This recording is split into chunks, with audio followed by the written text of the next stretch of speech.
in case anybody doesn't know me, my name is Dyann Castro-Wehr, and I'm your platform assistant this morning. Today, our minister is Reverend Frank. And our talk title is Cinderella's Garden, Consciousness Emergence. It's a big one. And our music ministry welcomes JP Falcon today. And we also are so grateful to have Cheryl Hodge and Kate Curtis in the house.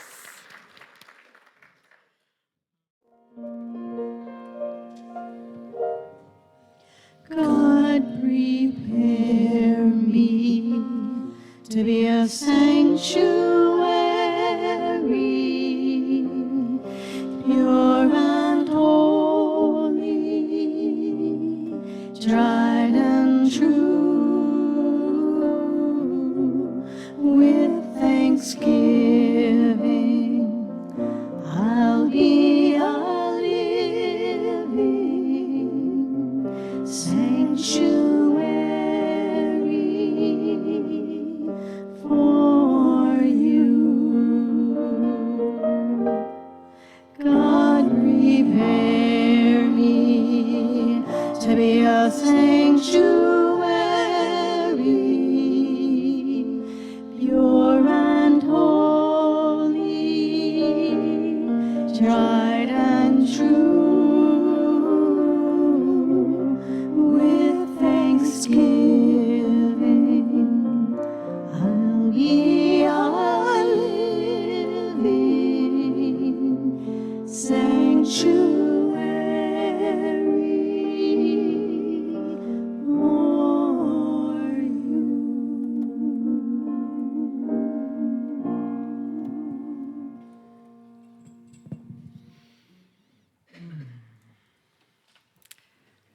As we prepare for our time of reflection, I invite you to go within and think of a person or a situation, or perhaps maybe it's yourself who is in need of prayer right now.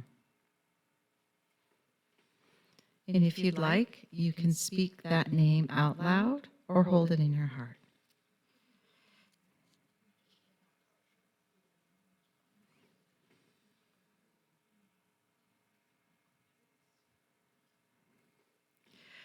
And let's pause for a little moment, holding that prayer intention within. And then I invite you to create an image of that intention in your mind's eye. See and connect with your prayer from this heart space.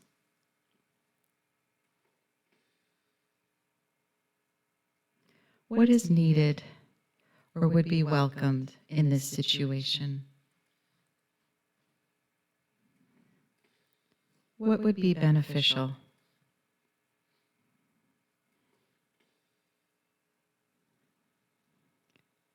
And let's take that vision now and see if we can find one of the 12 powers that may be needed here. Where would we like to see, or how could we imagine Spirit flowing through in the form of one of the 12 powers here? And those powers are faith. Is faith needed? Understanding. Imagination, or a shift in vision.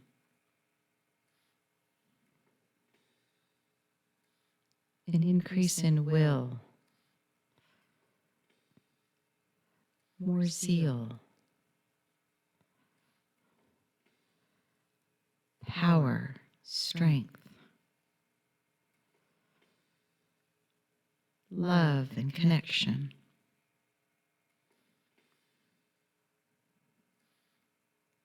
Vision, wisdom, understanding, strength and endurance, order,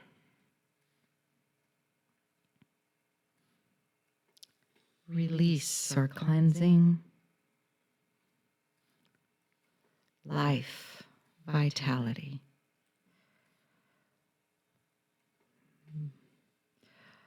All of these powers we attribute to the divine energies of spirit. We hold a vision of this expression through our prayer right now. In gratitude, we close our prayer, trusting in spirit,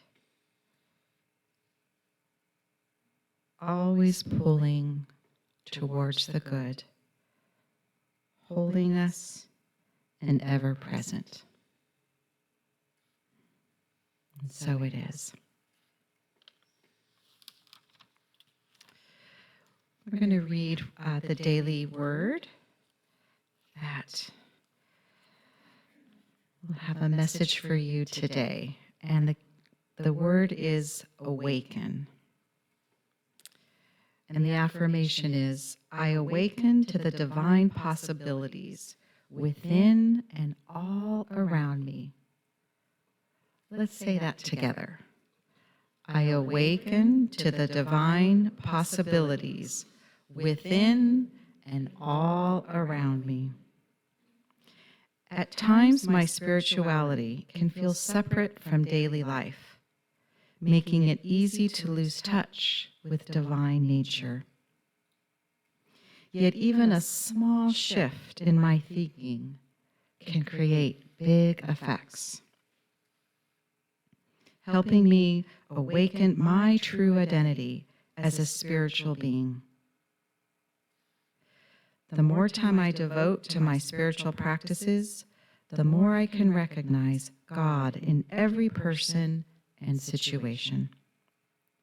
Each day, I slow down and connect with Spirit.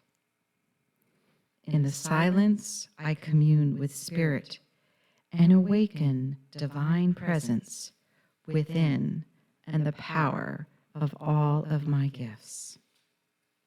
Every moment becomes an opportunity to infuse the mundane with spiritual awareness. I awaken to the oneness of all that is, and I take my place in it. So we'll repeat the affirmation that is, I awaken the divine possibilities within and all around me. Together, I awaken to the divine possibilities within and all around me.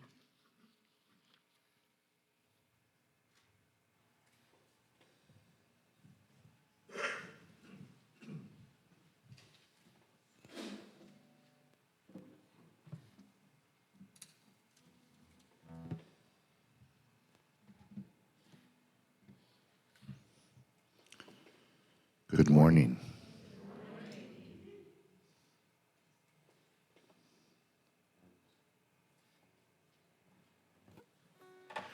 All right. The little song I wrote here, this song is called Deep.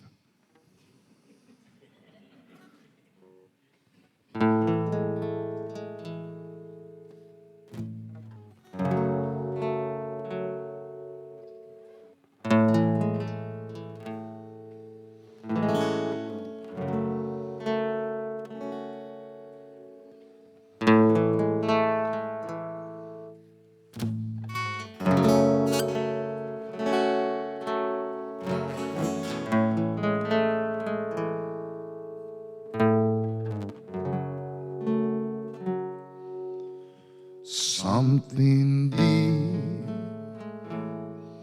moves the forest. Something deep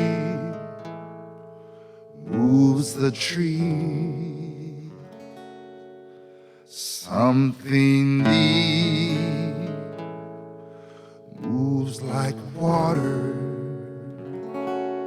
Something deep moves with ease. I've been the atmosphere.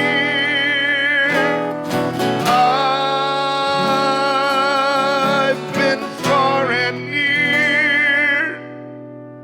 I've never been so deep. I've never been so deep.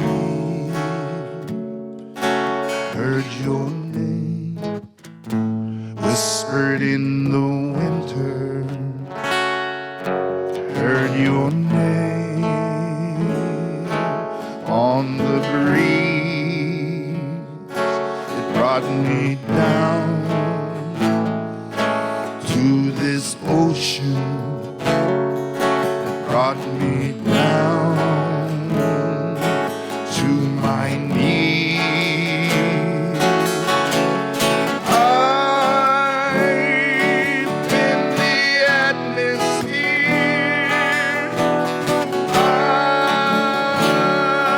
I've been far and near. Never been so deep. Never been so deep.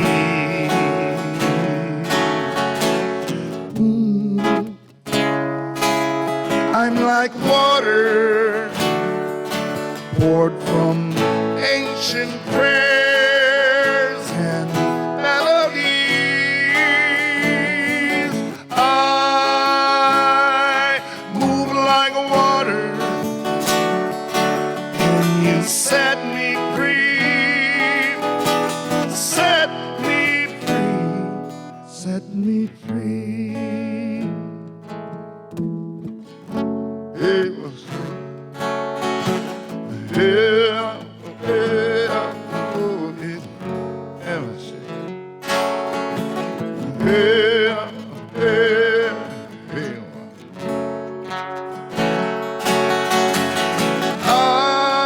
I've been the atmosphere. I've been far and near. Never been so deep. Never been so deep.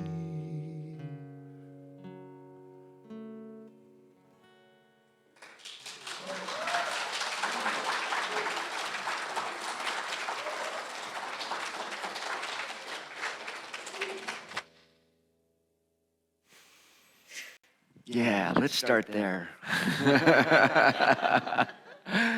We're actually talking today about going so deep. And it just never ceases to amaze me that when we're open to it, how charmed, absolutely charmed our lives can be. Should we open to it and soften to it? It's like we have all these layers, these pieces of our life, and on one layer we say, "What is that? That doesn't seem charmed. That doesn't seem good." That we kind of get caught in this dualistic world of, well, that was good, well, that was bad, well, that cauliflower soup was good, well, spilling it in the car was bad. But then we go deep. We go deep and we go, "Oh, look at this play. Look at this play." Dyann says to me, "Oh, I came over and I spilled all the cauliflower soup in the car and it's a mess." I'm like, and we both looked at each other and went, you can choose to go, "I can't believe what's going on, and why does it always happen to me?" and blah, blah, blah. Nah, you can do that. And that's a layer of the onion that's right at the surface. But what we're looking for the core, the sacred onion here. Do you like that? The sacred, it's got, yeah. And what we're looking at is going into the depth, peeling away layers, and finding a deeper richness. That's the truth of our lives. Yeah. So I was reading a book by Reverend David MacArthur, from the Heart Math Institute, and David MacArthur has spoken here a number of times. He was just here like a month ago. And every time he comes, I go back and read about heart math again and refresh myself about the beauty of this living in the heart space. And by the way, the heart space, if you feel it like I feel it, heart space is immense. It's deep. It's cavernous. It's abundant. Sometimes I live in my head space, which is kind of small and cramped. And I'm going to figure it out myself. I'll figure out what to do. Versus the heart space. And when I was reading about these levels of awakened consciousness, he tells a story. It's a story we all know. It's Cinderella. How many people know the story of Cinderella? Oh, wait. How many people don't know the story of Cinderella? Anybody? So we don't have to repeat what the story is. I can just launch in. We all know Cinderella. So he tells a story about Cinderella. And I said, ooh, this will be fun. And we just did a month of parables, Jesus stories.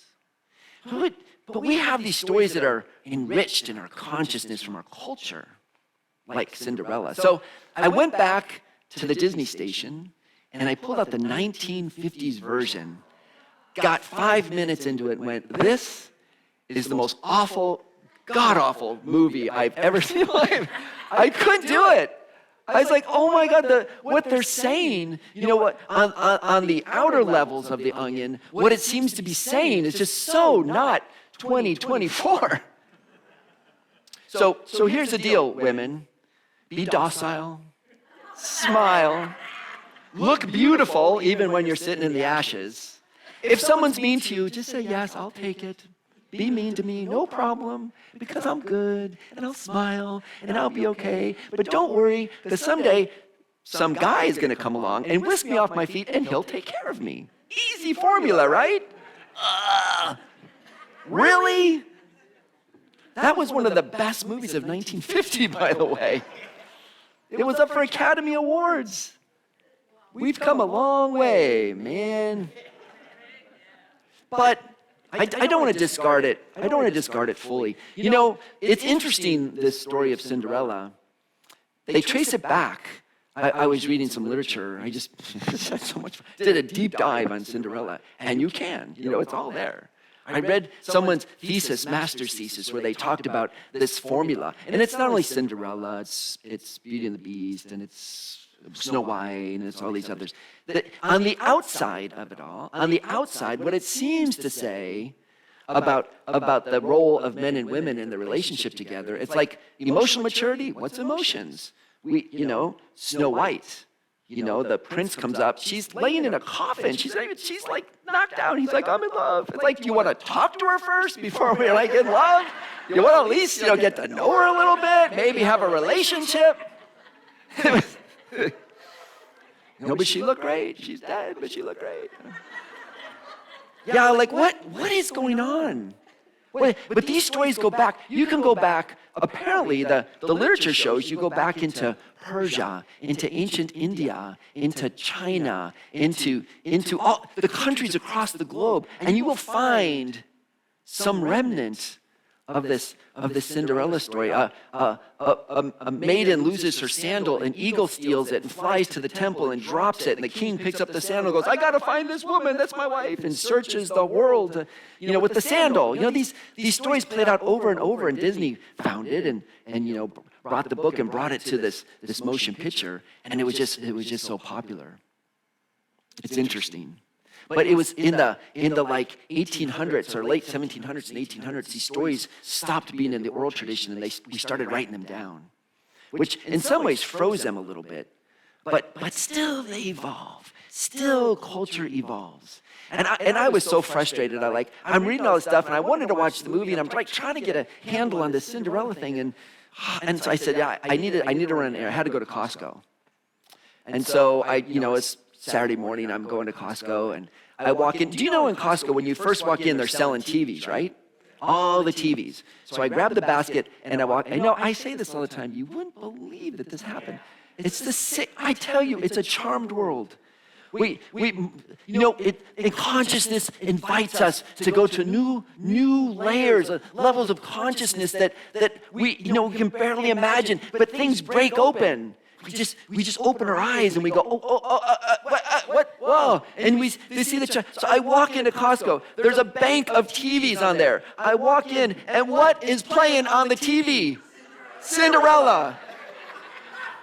You cannot make this stuff up. There's got to be 100,000 movies out there on the market. I walk into Costco and 2023 version with Camila Cabello. Have you seen this? Yeah, how many seen the Camila Cabello? Okay, a few of you. Oh my God, I said, I'm in Costco. I'm going, are you kidding me? Serious, of course. Of course that's what happens. Of course. So I do my shopping and I get home and I turn on the Camila Cabello. If you know her, she sings Havana and she's pretty pop culture. And I start watching it and Dyann calls and goes, you wouldn't believe this movie is great. It's so much fun. So changes the whole thing. The stepmother, Idina Menzel, who does Wicked and all that, she's now the stepmother. And instead of being like terribly cruel, she's just sort of overprotective. And the sisters, instead of being terribly cruel, they're just kind of weird. I mean, they're just fun. They're kind of goofy. They're kind of enjoyable in a way. They just got big personalities. And Cinderella and the stepsisters are kind of giving each other they're just being challenging with each other. But it's kind of fun. And in this one, now it breaks down all the earlier there was one that Whitney Houston did. Did you see this one? Someone told me this one as well. And I went back and looked at Whitney Houston and Brandy. Remember the pop singer Brandy from about 30 years ago? She was Cinderella. So we're looking at all these old sort of like stereotypes about what makes beauty and what makes the person who needs to show up and what is it that they want. And all of a sudden, 2020s, now these people have character, they have depth, they have emotion. This one, Camila Cabello, she wants to be a dressmaker, and she's making all these great dresses and all these. She has this vision of starting her own business. Right? And so she's out there, and the prince is kind of,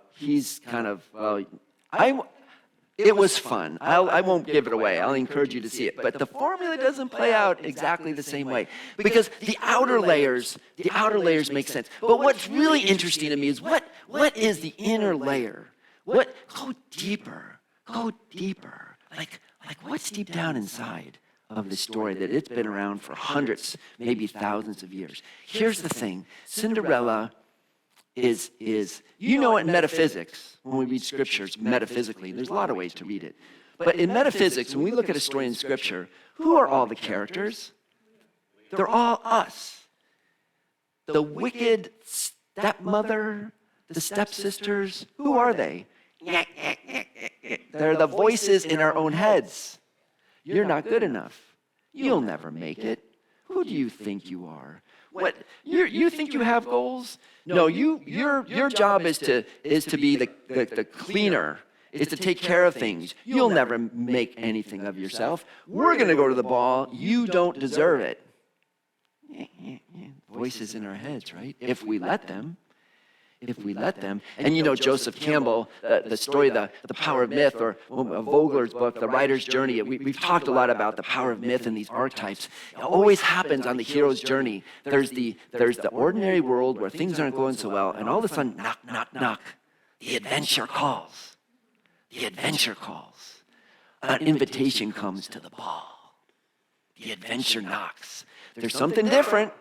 The way we're living, which doesn't feel like we're living sometimes at higher levels of consciousness, we feel like my life is it's not humming, it's not living charmed, it's not, I feel, there's this place that go to our hearts and we go, there's something more, it's cavernous, there's this amazing potentiality of my life. And how do I bring it forward? But I'm stuck in the house. I'm in the house of my own thinking. I'm in the house of my mind. I'm in the house of my thinking function, my rational function. And then, so they say, you can't go to the ball. And they all, of course, the stepmother and the sisters go to the ball. And she's at home all by herself. So in frustration, she goes out in the garden. Look it up in the Revealing Word, Charles Fillmore, Revealing Word. It's when we go from our physical self, which is the house, our thinking, physical, the sense that the reality is the material world. And we move into the garden, and Charles Fillmore says, when you go into the garden, you've gone into your spiritual self. You've turned into the self of your heart, David MacArthur would say. He says, you've moved from your intellectual understanding of who you are, and you've moved into this heart space where now all of a sudden the possibilities and the potentialities and the calling of the divine to say you are so much more than all these voices you've allowed to put you down and make and belittle you. Move into the garden space. So she goes out in the garden, and what happens? Well, it depends which story. In some stories, it's the fairy godmother. In some stories, it's an enchanted tree that her mother planted a tree for that now comes alive. In the Camino Cabello, it's this butterfly that bursts out of the cocoon and runs around, and it turns out to be this fairy godparent person. Wonderful character. Oh, it's wonderful. And says, and before this, she's making a dress for the ball. She's working hard. She's working. Oh, God, I'm working so hard to make the dress. And then the sisters tear the dress up, and who do you think you are? But then at this level of consciousness, at this deeper level, this go to the deep, as JP thinks, at that level of consciousness, all of a sudden, it's still effort, but the effort flows it just flows from her. The fairy godmother, who is the fairy godmother? It's just herself. It's her deepest, truest Christ essence. The self comes alive and goes, you can get a dress. It doesn't have to be so hard. There's a way that art that she has will just flow, and boom, she has the most beautiful gown. And we can turn just the simplest of things, Charles Fillmore calls it substance, this beautiful, it's just mysterious to me. I read the Fillmores all the time in Unity Metaphysics, and what is this stuff? Substance, what is it? But somehow substance is converted, and a pumpkin all of a sudden, that's why I wore orange today. The pumpkin turns into a carriage, and the mice turn into coachmen. You're going to the ball. Charles Fillmore says substance is like this. Substance is like you're standing outside and you soften your gaze and you see nothing but gold dust flying through the air. It's just ever present. Gold dust flying through the air. I'd forgotten this. I read this a while ago. I forgot it. And I was sitting here talking to one of you, and I looked out the window, and the breeze kicked up, and the whole outside window was covered with particles moving. I went, the substance, the gold dust. I need to talk about that today. This golden dust. With our spiritual sense, with our spiritual eyes, we see that the world is just filled with potentiality of this stuff we call substance. And the Trinity, the divine Trinity of the divine mind, bringing divine ideas into manifestation. It just touches and blesses, and the divine world blesses the gold dust, the substance, the stuff of all that's eternally and fully available to us. And then what shows up for us is amazing. It just shows up. You walk into Costco and it's playing on the TV. It's just there. You just can't make. Every time you say, you can't make this up, and you say something, you have seen this substance coming alive for you. And the more we see it, the more like, you can't make. I'm sitting here and JP plays that song. It's like, oh my God, it's the perfect song. Yes, think about the deep. It just happens over and over and over. Move and let's be open in our heart space to these higher levels of consciousness and see what shows up.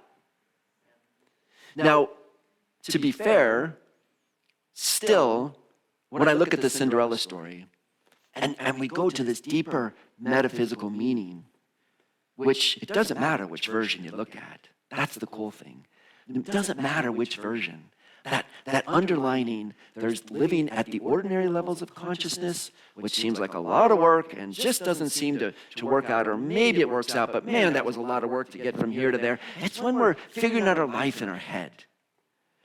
And all the sun and all the shows and all the stories and all the things, when we move into another level of consciousness and say, I'm just not going to create it from my head. I'm gonna align my sense and these ideas that I have to go forward. My job is to align it with divine ideas. I mean, here's what I think I want, but how does the Spirit of the divine flowing through me, and my will aligns with God's will, is how Jesus would say it.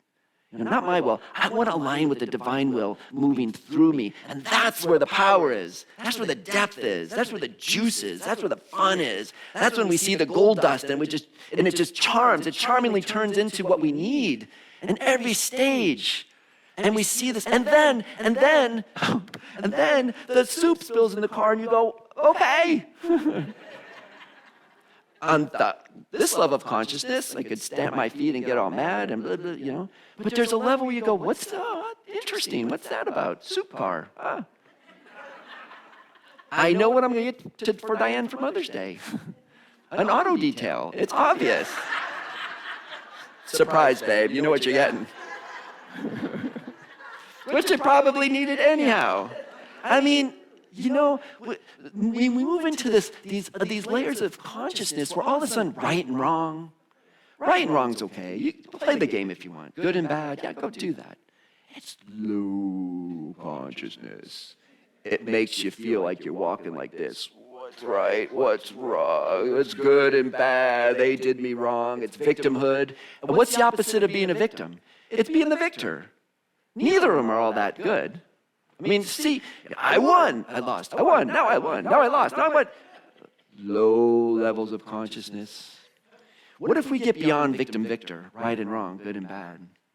And we got to where Francis said, I want to be a channel of peace.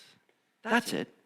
I'm not interested in making anybody wrong. I'm not interested in getting up on anyone. I'm not interested in winning, and I'm sure not interested in losing. What if I just did enough of that vocabulary?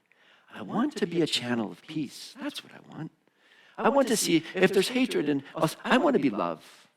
If someone doesn't understand, me, fine. Maybe I can be the one to step forward and try to understand others.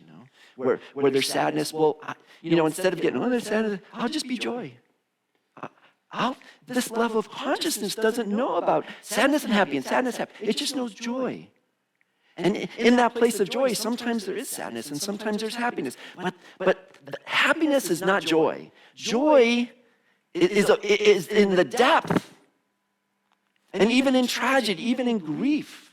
Sometimes there's this good grief. There's this peace that comes out that leads to a sense of joy. Not that we don't grieve, we do, but there's a sense of this is human, this is alive, this is the unfolding of our lives, all of it, the beauty of all of it, and those higher levels of consciousness, cavernous place of our heart that's allowing, that allows. All things. There's those of us who are in a class right now. It's called Emergence. And we're in our third part and the chapter for those in, but I'll share a little bit. We're in the part now that's talk about making the quantum plan for your life, the quantum plan. And what the author says is, we do really well. Like if we're making plans oftentimes, we make plans about what plan means, well, first I'm going to do this, then I'm going to do that, then I'm going to do this, then I'm going to do that, and then once this is done. Do. He says, this is the plan on the objective side of life. You check it off, I've done it. Oh man, I'm great. You should see I have yellow pads all over. Do this. But the quantum plan is not about what am I going to do next? Who do I want to be? Who do I want to be? And how do I want to feel when I get there? What is it that I show up and want to feel? And when we make the quantum plan, it's not about, I'm going to do and then make it happen. I'm going to align with the divine plan flowing through me, and I'm going to allow it to unfold. And I'm going to go with it. And it's going to be amazing. And I just did go, wow, you can't believe what just happened to me again. And here it is again. And it unfolds for me again. It's aligning ourselves. It's allowing the plan to awaken through us. It's a nuance, right? I'm going to make it happen. I'm going to, from my consciousness aligned with the divine consciousness, Frank consciousness C, or Tess consciousness C, or JP consciousness C, little c consciousness, aligned with consciousness, capital C. My mind allowed with mind, capital M. The divine of me, the God of me to align with God, capital G. And in that aligning, then the divine order, the divine plan is allowed to play out. And it will surprise us. We won't see it coming. Hang on to your seats when we align to the divine plan. And then we're in that place in the garden, in our fairy godmother, our divine true essence, our divine true self, the divine self of us calls to us and says, here's what you need. We live in a world of sacred gold dust, metaphorically. Maybe there's gold out there too, but it's a metaphor of just the sacredness. And we touch with the divine purpose, and what we need manifests. Now, just to be careful, I was talking to Dyann about this. It's like, well, you don't want to make it sound like there's not work to do. Oh, there's still the effort. Still the effort. And from someone outside might look at you and go, well, I saw you get up and you did this, and then you were done. And it might not look any different than when we're doing what we're doing. Writing, reading, making, creating, cooking, building, fixing. Put in your verb that how you spend your day. Create, whatever it is that we're doing. From the outside, it may not look different. But from the internal, the guiding energy is totally different. Is it in the limitation of my mind, or is it the cavernous spirit connectedness from my heart? And then what outpictures is just... It's just amazing. And what we think we want, it's just beyond what we think we want. And then sometimes when things don't turn out what we want, we go, all right, I guess there's something else, and that's fine. What a way to live, What a way to live. I brought our book. I wanted to close with one little part, because he says it's so much better than me. He says, this is Derek Rydell from the book we're working on. He says, most planning approaches, even enlightened ones, are based on Newtonian model of life that says we're lacking. We don't have enough. There's something missing.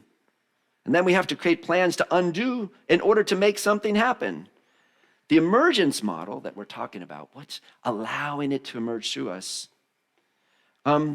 We plan in order to make something that is already happening welcome in our life. And then quantum planning is aligned with nature. We put the lift on the principle. We let principle do the work. Not on the person. That's way too much work. What's more, a quantum plan is more concerned with who is trying to emerge, who is trying to show up, who is emerging through this process. Not aligned with, gee, what do you got? What stuff is it? What's the material? What's the outer representation? It's like, who do we show up to be? Who do we show up to be? So I have a question for you, and I want to end on this question to think about this. So you can think about Cinderella, and I actually put a box up here, remember last week? And I said, if there are any other stories you want me to look at, because I have one more week to do stories, and we'll look at, and I have a whole bunch, and we'll pick one of those, maybe a couple, for a talk in a couple weeks, to kind of look at, unpack them, and look at what's really going on. But you can see quickly when you go to the metaphysics of things. Snow White and the what? 7 dwarfs. What's 7? Chakras. Oh, you start getting the picture of what's going on here really quick. When we start looking at the metaphysical underpinnings of these things, you can start seeing there's something underlining. But what's interesting in culture is the underlining piece is the same, but that story of Cinderella, that sacredness in our heart that allows to outpicture, and yet it applies as culture evolves. And a story that made some sense in 1950 feels very awkward, very clunky in 2024. It almost seems, I don't know how to say it, a little racist, a little sexist, a little traditional, a little man's gonna save me, a little, it feels uncomfortable even to look at that story. But now, same story, same underpinning, how it comes out in our culture. The underlining story allows us to move in our culture in new ways. That's the power of these stories. And they've evolved over all the years. So my question to you is either think about other stories that really attract you. Some movie, Moana, something you see at Disney. And it's funny, too, that most of these stories start the heroines are women, right? Dyann and I were trying to think, how many of these fairy tales have a guy that's the star? We thought of Lion King, the little lion. Aladdin? Yeah, Aladdin. Not many. Handful. Most of them are princesses, right? Well, why? Why? Because, and Fillmore would say this, the feminine is aligned metaphysically is our soul. It's our soul energy. You know, this male, female, this feminine is always seemingly aligned to, and Jung would say it's the alma, the soul, is feminine. So we're talking about this soul transformation. That's why they tend to be that way. But here's another question for you. So look at the stories and play with them and see, oh, wait. I see something deeper going on here. What is it? You can use the Revealing Word or Metaphysical Bible Dictionary. I look at all sorts of things from that lens. It's amazing. You can use Charles. You can use Jung. You can use Jungian concepts of archetypes as well to look at the stories. But the other thing is, what's the story you're telling yourself about your life right now? I mean, if someone was to say, "Tell me more about you," and you said, well, I want to give you 5 minutes. Tell me the story of your life. How would you respond? You know, it might be an interesting little exercise to go home, just take out a piece of paper, your journal, and go, someone asks you, tell me about your life. Tell me your story. And just don't filter. Just start writing. And see what you're sensing of the story of your own life. And as we're writing, as I think of the story of my own life, how many times do I say, oh, my life, there's just this fairy godmother, and she shows up all the time. Or how much are I going, well, I really didn't start out well because I was never, someone told me I wasn't good enough. Someone told me you can't do it. Someone said you belong in the basement with the cinders. Someone said you can't, I mean, it's interesting. And this, it's not, and if you have some of that, well, who doesn't have some of that? It's human nature that we can pick up these tingles of these stories that are self-deprecating, that are putting ourselves down. And like in the Cinderella story, can we look at the story we're telling in our life? Are we on the happily ever after part, whatever that means? Or are we still sitting there in this level of consciousness that I haven't gone to the garden yet and brought forward the truth of my divine nature, the truth of the Christ essence that you are and I am and each of us are, the Christ essence that wants to shine through. What's the story you're telling yourself? Would you do me a favor? I know some of you will actually do this. Some of you go, that's a good idea. I'll do that someday. But I'm really encouraging you to do it this week. Do this soon. Tell me about yourself. Sit down and write your story. And then find out who's the characters in there that are running the show. Who's the characters in there that are running the show?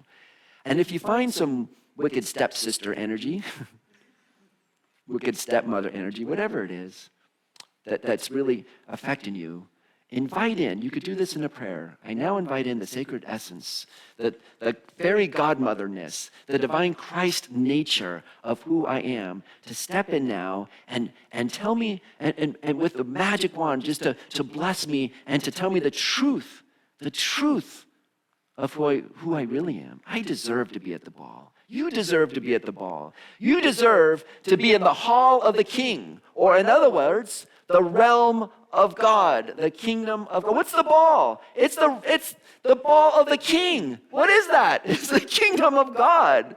You deserve to be there. We all deserve to go to the ball. Every one of us. And no matter what's telling us, what voice says, no, you can't go, you don't deserve it. Yeah! Go to the garden, allow ourselves to lift up into our spiritual consciousness, and get yourself to the ball. That's where we all belong. That's where the fun is, man. Let's go to the dance. Let's go to the dance. That's the realm of God. Thank you. Havana, ooh la la. Yeah. It's Cinco de Mayo. That's what's going on here. Havana, ooh la la. Yeah, thank you. Good one. Okay, so what's your assignment? Write down Tell me about yourself. Write it on a journal and find any place where the wicked stepsister is still talking at you. Let that go and say, the Christ essence is the truth of my nature. And let's get ourselves to the ball, huh? Let's go to the party. How about it? Okay, blessings.